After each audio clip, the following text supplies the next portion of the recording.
a letter directed to Mr. de Seignelay. Honored Sir, I am the son of a gentleman that spent 300,000 crowns in deepening the water of the two gaves of Bern. He had the good luck to compass his end by conveying a great many brooks to these two rivers, and the current of the Adour was by that means so far strengthened as to render the bar of Bayonne passable by a 50-gun ship, whereas in former times a frigate of 10 guns durst not venture over it. 'Twas in consideration of this great and successful attempt that His Majesty granted to my father and his heir forever certain duties and taxes, amounting to the sum of 3,000 livres a year. This grant was confirmed by an act of the Council of State dated January 9, 1658, signed Bossuet, collated, etc. Another advantage accruing to the king and the province from my father's services consists in the bringing down of masts and yards from the Pyrenean mountains, which could never have been effected if he had not by his care, and by the disbursing of immense sums, enlarged the quantity of water in the Gave of Oleron to a double proportion. These duties and taxes, which have been justly entailed upon him and his heirs, ceased to be ours when he died, and to inflame the disgrace I lost his places, viz., that of being a honorary judge of the Parliament of Pau and Chief Justice in Eyre for the province of Bern, all which were mine by inheritance. These losses are now followed by an unjust seizure that some pretended creditors have made of the barony of La Hontan, of a piece of ground that lies contiguous to it, and of 100,000 livres that lay in the hands of the Chamber of Bayonne. These faithless creditors have no other reason to sue me, but that I am now in the fag end of the world, and that they are rich and supported by the credit and protection of the Parliament of Paris, where they hope to make good their unjust pretensions in my absence. Last year I obtained leave to return to France in order to take care of this matter, but now Mr. de Denonville has sent me with a detachment to these lakes, from whence I humbly petition that your honor would vouchsafe me leave to come home the next year, and at the same time honor me with your protection. I am, with all possible respect, your honors, etc. Letter 15. Dated at Missilimakinac, September 18, 1688, describing the fall called Saut St. where the author persuades the inhabitants to join the Outaouas and march against the Iroquois, and containing an account of the occurrences of the voyage between that place and Missilimakinac. Sir, I am now returned from the Iroquois country, and have quitted the fort of St. Joseph against my will. I cannot allow myself to doubt but that you took care of the letter directed to Mr. de Seignelay, which I transmitted to you 3 months ago. I set out from hence in my canoe, June 2nd, and after my arrival at the waterfall called Saut St. I persuaded 40 young warlike fellows to join the party of the Ottawas that I mentioned in my last. This Saut St. is a cataract, or rather a waterfall of 2 leagues in length, which gives vent to the waters of the upper lake, and at the bottom of which, not far from the Jesuit's house, there's a village of the Outaouas, alias Sauteur. This place is a great thoroughfare for the coureurs de bois that trade with the northern people, who usually repair to the brinks of that lake in the summer. The continual fog that rises from the upper lake and spreads over the adjacent country renders the ground so barren that it bears no corn. The 13th of the same month, I set out from the above-mentioned village, being accompanied by the 40 young sauteurs who embarked in 5 canoes, each of which held 8 men. The 16th, we arrived at the Isle of the Tour, where my soldiers and the party of the Ottawas had tarried for me 2 days. The first day was spent by the Ottawas and the Sauteurs in warlike feasts, dancing and singing, pursuant to their wonted custom. The next day we all embarked, and traversing from isle to isle, made the island of Manitoulin in 4 days. This island is 25 leagues long, and 7 or 8 broad. In former times 'twas possessed by the Outaouas of Talon, called the Ottantagans, who were dislodged by the progress of the Iroquois, that has ruined so many nations. We coasted upon that isle a whole day, and being favored by a calm, crossed from isle to isle till we made the east side of the lake. In this passage we crossed between 2 islands that were 6 leagues distant the one from the other, and upon that occasion our watermen, who were not used to venture so far out in their slender boats, were fain to tug hard at their oars. The savages stood out at first and refused to venture so far from land, for they would rather have gone 50 leagues about. But at last I overpersuaded them, by representing that I would have been loth to venture my own person, if I had not been sufficiently provided against all danger by an exact knowledge of the winds and the storms. The calm continuing, we made the river of Tionontati on the 25th. The next day there sprung up a gale from the west-southwest, which kept us back for 4 or 5 days. But our stop was of no great advantage to us, for it rained so heavily that we could not hunt. This country is the ancient seat of the Hurons, as it appears from the name they give to their nations in their own language, the Tionontanteronons, i.e. the inhabitants of Tionontate. But after the Iroquois had upon diverse occasions taken and defeated great numbers of them, the rest quitted the country to avoid the like fate. We re-embarked on the 29th, and on the 1st of July arrived at Fort St. Joseph, where the soldiers I had left waited for us with great impatience. Having landed some sacks corn at the fort, we set out again on the 3rd of July and pursued our course with all diligence in order to an early appearance in the Iroquois country.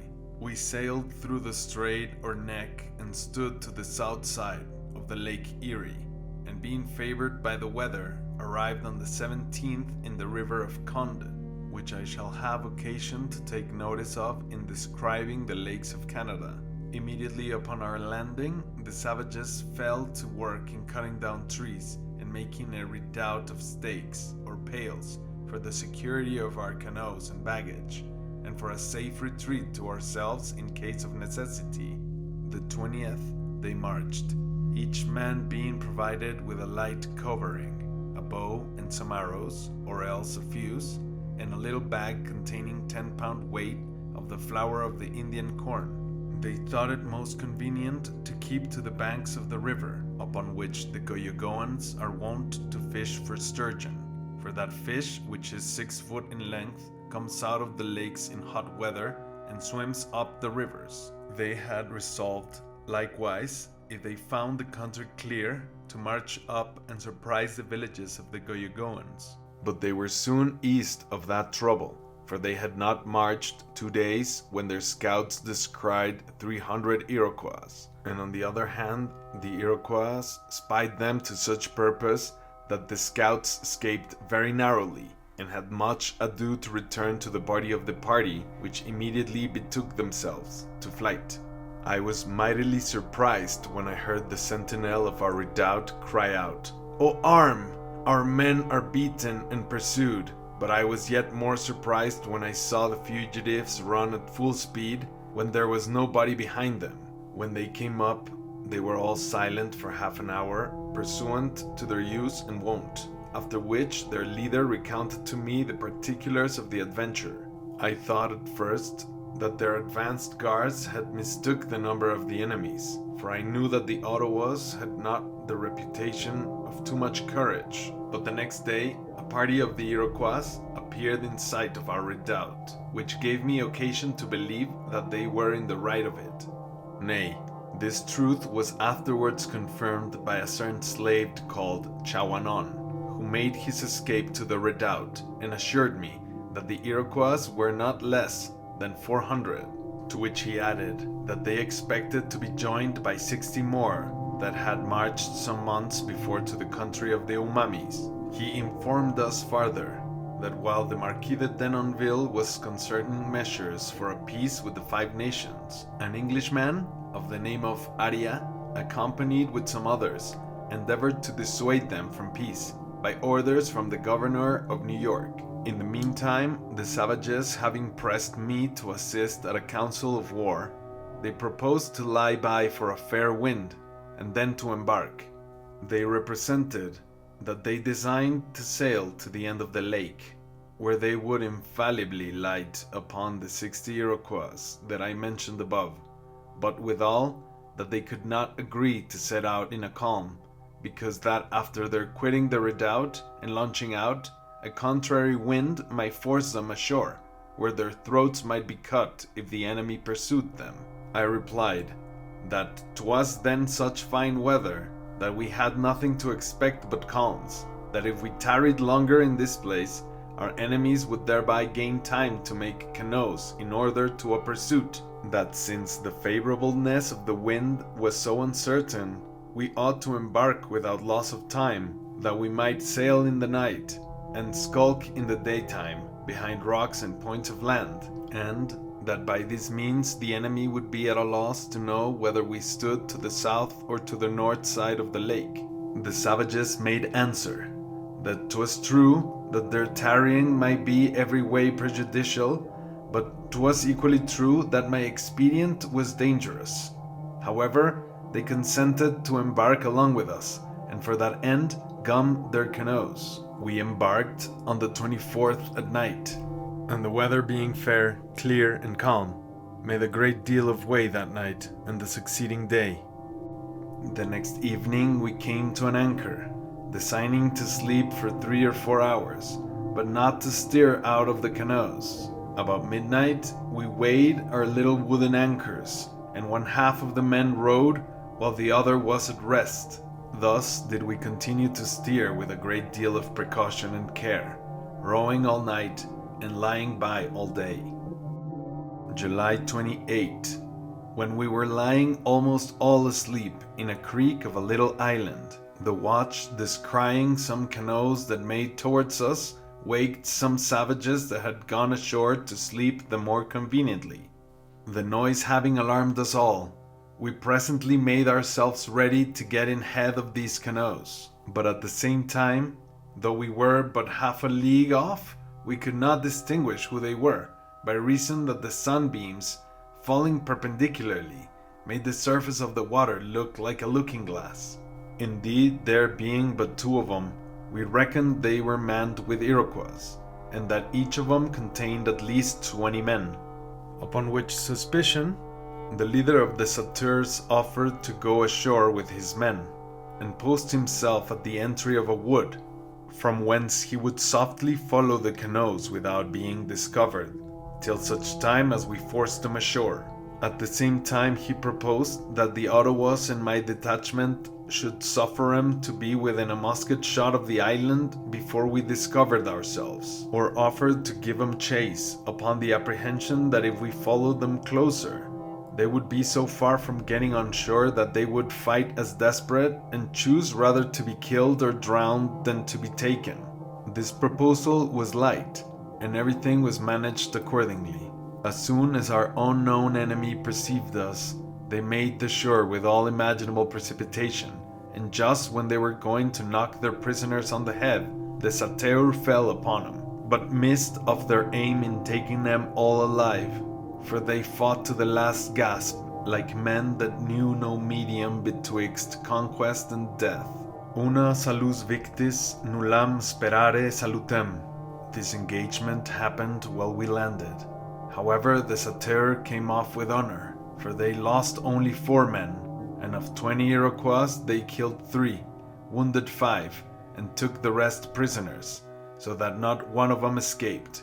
The Iroquois had along with them 18 slaves of the Umamis, who were all wounded, and 7 big-bellied women, from whom we had intelligence that the rest of their party were then upon their return by land upon the banks of the lake, having 34 prisoners of both sexes, and that they could not then be far off. When this intelligence was laid before us, the Outaouas were of the opinion that we should rest satisfied with the feats we had done, upon the plea that the above-mentioned 400 Iroquois would certainly get before us. On the other hand, the sauteurs maintained that they had rather perished than failed to attempt the rescue of these prisoners and the defeat of the whole party, and that if nobody would second them, they would make the attempt by themselves. The bravery of this resolution obliged me to encourage and egg on the Outaouas. I remonstrated to them that in regard the sauteurs engrossed the glory of the former action, they had more reason than we to decline the risk of a second engagement, that if we refused to back him, our cowardice would cover us with everlasting infamy, and that in order to render the attack more secure, we ought to use a speedy precaution in finding out some point or elbow of land where our canoes, our baggage, and our prisoners might be lodged safe. The Ottawas had a great deal of reluctancy to the matter. However, after consulting among themselves, they complied with the proposal, more for shame than out of true courage. Having laid down that joint resolution, we made up a little sort of offense in 7 or 8 hours, and then sent out scouts on all hands while the main body was kept in readiness to march upon the first alarm. August 4. 2 of our spies returned upon full speed to acquaint us that the Iroquois were not above 3 leagues off, and that they advanced towards us, and withal, that upon the road there was a little brook, upon which an ambuscado might be conveniently laid. This advice animated our savages so much that they run immediately to take possession of that advantageous post, but they knew not how to make the right use of it. The Ottawas were too hasty in firing, and by shooting at too great a distance, gave all the enemies an opportunity of making their escape, abating for 10 or 12 whose heads were brought into the little fort where I stayed. The slaves indeed were all retaken, and so rescued from the cruelty of these tigers, which encouraged us to rest satisfied. When the expedition was over, we stowed these poor wretches in our canoes, and steered with all expedition to the strait or neck of the Lake of Huron, which we made on the 13th. We enjoyed a great deal of pleasure in stemming the current of that strait, the islands of which, that I mentioned above, were covered with roebucks. This opportunity we did not slight, nor did we grudge our stopping upon these islands for 8 days, during which time we were busied in hunting, and refreshed ourselves with plenty of excellent fruit that was fully ripe. Here the wounded and retaken prisoners had an opportunity of resting, and of drinking the broth of several sorts of meat, and we had time to broil as much meat as we could stow in our canoes, not to mention the great numbers of turkeys that we were obliged to eat upon the spot, for fear that the heat of the season would spoil them. In that space of time, the poor wounded savages were carefully purged with such roots as the Americans are well versed in, which I mean to explain to you in its proper time and place, and they wanted not good restoratives of jelly broth. The 24th, we re-embarked and arrived at night at Fort St. Joseph, where I found a party of 80 Omamis commanded by one Michitonka, who being lately returned from Niagara, expected my arrival with the utmost impatience. When I landed, I was surprised to see the fort crammed with savages, but on the other hand, they were equally astonished to find in our company their countrymen, to whose hard fortune they had been altogether strangers. The joyful meeting filled the air with acclamations, and panegyrics rung all about to an extravagant degree. I wish, sir, you had been there to partake of the pleasure of so fine a show. Had you been present, you would have joined with me in owning that all our French rhetoric cannot reach such pithy and significant figures, especially upon the score of hyperboles, as made up the bulk of the harangues and songs that these poor people uttered with rapture and transport. Michitonka acquainted me that after he went to the fort of Niagara with a design to make some expedition into the country of the Tsonontuans, he found that the scurvy had made such a terrible havoc in that fort that it had swept off the commander and all the soldiers, bating 12, who had the good luck to get over it. as well as Mr. de Bergères, who by the advantage of a hale constitution had stemmed the raging violence of that distemper.